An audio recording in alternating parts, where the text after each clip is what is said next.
In discussing his role in the series Devil in Disguise, John Wayne Gacy, now streaming on Peacock, actor Michael Chernus, who portrays the notorious serial killer John Wayne Gacy, pushed back strongly against the notion that attempting to fully understand Gacy's psyche is a useful approach.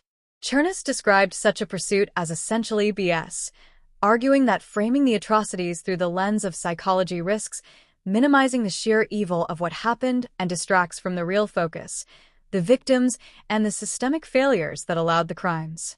Chernus explained that when the project was brought to him, he had serious reservations. He didn't want to be part of something that glamorized Gacy or presented him as a misunderstood man. Absolutely in no way did I want to be a part of something that was glorifying John Gacy, he said. The notion of diving deep into the killer's motives to explain his behavior, empathize, or parse his psychology was something he rejected. Instead, he partnered with showrunner Patrick McManus and the production to center the victims' lives, the investigation, and the broader societal breakdowns, rather than casting Gacy as the star of the story. In interviews, Chernus outlined how traditional true crime treatments often emphasize the monster at the center, but the team behind this series sought to redirect attention. There's been so much coverage of this story.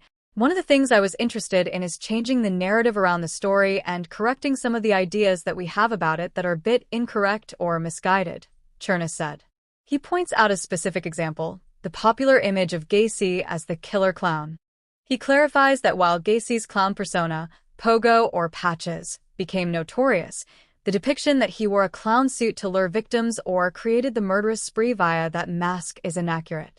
As far as we know, John Wayne Gacy didn't kill any of his victims dressed as a clown.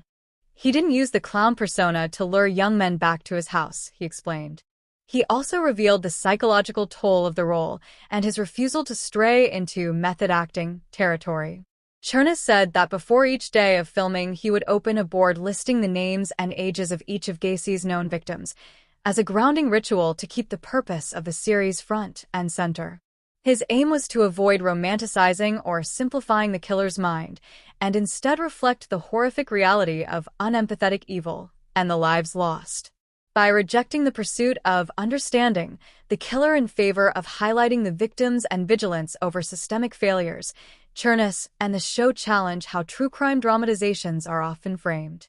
While some narratives dig into why a killer acts, Chernus argues what really matters is what happened, who was lost, and how this was allowed to continue.